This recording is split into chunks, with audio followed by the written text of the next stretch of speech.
What's up, everybody? I'm here for your regular Tuesday wrestling report. Last night was Raw, the second to last Raw before WrestleMania. So let's get to it. Kicked off with the Authority in the ring. And they cut a promo minus Triple H and Stephanie. And they teased dissension all around. Randy Orton went to everybody, called Kane the devil's favorite dumbass. Just went around ran everybody down. Even Seth Rollins calling him stupid for thinking that he could forgive him for what he did to him back in, November? And then he was like, I'm just fucking with you. We'll go into the main event against Roman Reigns and kick his ass. I have not liked the way they handled this leading up to WrestleMania because it's obvious they're going with Randy Orton versus Seth Rollins at WrestleMania. They wouldn't have done the angle to put Randy Orton out if Randy Orton was going to come back and still be a member of the Authority going forward. Now, it's not even believable. And I like to suspend disbelief when watching any form of entertainment that's scripted, whether it be movies or a TV show or whatever. I want to look at it and be able to say in some way, at least get invested in the characters and be able to think that that's a situation that would happen with those characters. It doesn't make sense for Randy Orton's character. Randy Orton is a guy who punted John Cena's father in the head to get a psychological advantage in a WWE championship program. And now he's just going to forgive Seth Rollins and join back with the Authority after they orchestrated a beatdown that ended with Seth Rollins curb stomping his head into steel steps. That doesn't make any fucking sense. And then, like I said, they set up the main event, which was Randy Orton and Seth Rollins versus Roman Reigns. And then AJ beat Summer Rae, and they're building up for AJ and Paige versus the Bellas, which I think it should be a four-way for the Divas title, and either AJ or Paige should win, because I heard through NoDQ.com that the Bellas are leaving after their contracts are up to pursue outside interests, other endeavors, which it's their right to do, but I don't think you should keep the title on someone when it's known that they're leaving. At least, I don't know how close it is, so they could take an offer well before their contract comes up. But I don't know. I'd rather see AJ or Paige or Natalya or Naomi as Divas champion rather than either one of the Bellas. And then I'm jumping around here. I don't remember where it happened, but you had the New Day beat Tyson Kidd and Cesaro, and I fucking hate the New Day. They're fucking dumb, and they should be a team that's taken seriously and not a giant set of powder blue jokes. But it seems like they're trying to take them seriously because they just gave them a win over the tag champs. But I really firmly believe they should be heels. And I heard give them a Shield type gimmick. That's what good mic work, a trusted fellow YouTuber said. Give them a Shield like gimmick, and They'd be taken fucking seriously because Xavier Woods can work. Kofi can work. Big E is scary looking. He's like 350 pounds pure fucking muscle. He could break any one of you watching out there in half. And they're having him dance around. I don't get it. So then, after that, the Usos come out with Naomi because Naomi and Natalya are having a match. And I don't remember who won.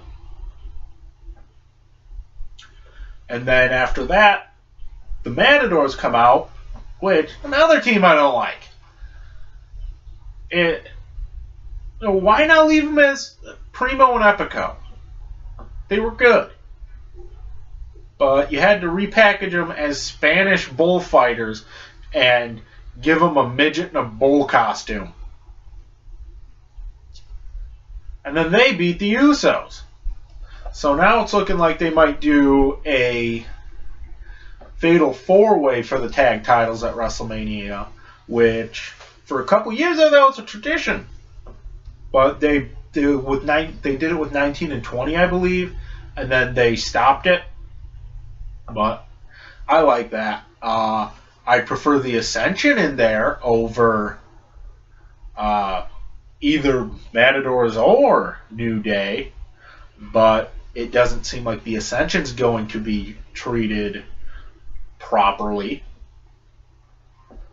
But I digress. And then you had a Sting promo, creepy, dark. Like a Sting promo should be. It was pretty damn good. Wasn't great. And then Paul Heyman and Brock come out, and Paul Heyman cuts another phenomenal promo. It seemed like they're playing a rib on him with cutting off his mic, which that's kind of fucking funny. And then you have Bray Wyatt come out and, oh, Undertaker, come find me. I'm gonna take you out at WrestleMania. I'm the new face of fear. I no longer fear you. Blah, blah, blah. I say blah, blah, blah, but Bray Wyatt cuts like some of the best promos in the business. And then spotlight comes down on Bray's rocking chair. Lightning hits it. It's on fire. Message from The Undertaker comes up on the screen saying he accepts. And Bray's just laughing his ass off in the corner because he's a demented fuck. And I've really liked the build to this. And I'm looking forward to the match, too. It's one of the 3 matches I'm actually looking forward to. This, Orton and Rollins, and Sting and Triple H. Those are 6 guys I very much have always enjoyed watching. Yeah, Undertaker didn't have a great match with Brock last year, but he wrestled 90% of the match with a fucking concussion. And apparently they're not going to have Undertaker show up until his entrance at WrestleMania, and I like that. Keep it hidden to what he's looking like these days. And then you had more hot potato with the Intercontinental title. R-Truth left with it because he faked giving the bag he put it in to Barrett, and it ended up being a toy, and Truth pulls out the Intercontinental title from the bag he has, and Barrett's in the crowd pissed off, and Truth just runs off with it.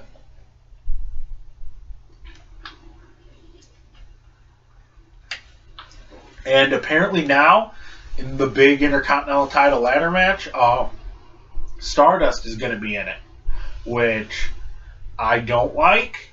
Not that I dislike Stardust, because I very much like Stardust. I liked him as Cody Rhodes, too.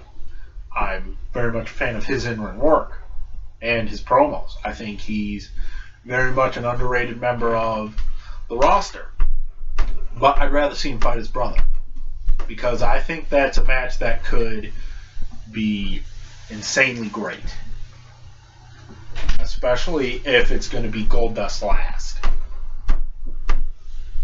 But they're going to put Stardust in it, and it seemed like from SmackDown they were going to put Goldust in it too. But that's not official yet. Daniel Bryan's not even official in it yet. And then you have the main event, which, as I said earlier, Randy Orton and Seth Rollins versus Roman Reigns in a handicap match. And the match goes, they tag in and out a little bit, and just as Seth is going to tag Orton in again, Orton backs up onto the steps, double bird, Rollins turns around to do a spear, 1, 2, 3. And then Randy Orton proceeds to beat the ever-loving shit out of Seth Rollins.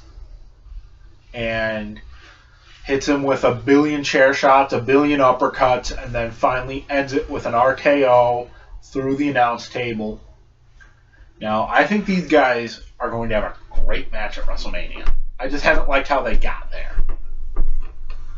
And I think it's going to extend beyond WrestleMania.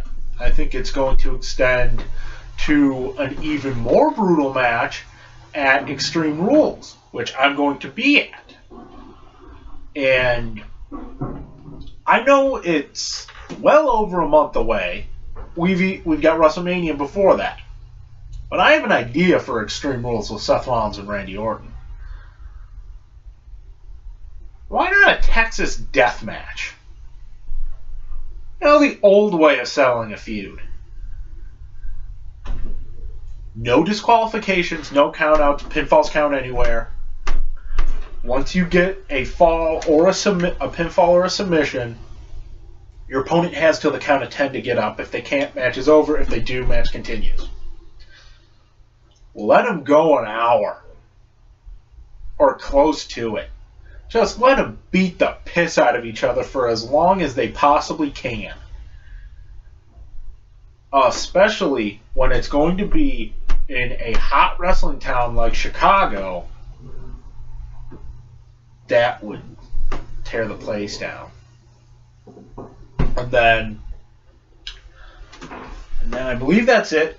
We've got, let's see here. How many matches set for WrestleMania? We've got the main event of Lesnar and Roman Reigns. We've got the Intercontinental title ladder match. We've got Sting Triple H. We've got Orton and Rollins. We've got the Andre the Giant Memorial Battle Royal. We've got the Divas tag. And that's all I can think of off the top of my head. And it's stacking up to be okay. It's not stacking up to be horrible like WrestleMania 9 and 27 were. But it's not stacking up to be living up to WrestleMania 20 or 30. But then again, not every WrestleMania can be WrestleMania 20 and 30. Those were two outstanding WrestleManias. In other wrestling news, Bill DeMott stepped down as head trainer from NXT after some pretty bad accusations against him involving bullying, homophobic slurs, racial slurs used towards trainees, being overly rough with them, slapping people who have concussions, slamming people on their head and neck, showing people how not to slam. And if these accusations are true, yeah, get rid of him, because that's not how you train people to be wrestlers. I'm not saying I know, I'm just saying that does not seem like an effective way. But if they're not true, I wouldn't see why they wouldn't bring him back, but the fact that he stepped down, the fact that so many people are coming out of the woodwork and saying these things makes me think it's true. And that'll be all for this week. I'll be up tomorrow with the sports report. That'll be an interesting show. Today was an insane day in the NFL. And I'll be up next week with my official WrestleMania predictions. And until next time, don't forget to friend me on Facebook, follow my sports blog. I will have another sports blog up tomorrow during the day. And comment with any questions. I will answer any and all questions before my WrestleMania predictions. I will take any questions. You leave them, I'll answer them. I'm not going to be picky about it at all. Any question you want, I'll answer. Until then, I'm signing off. Have a good one.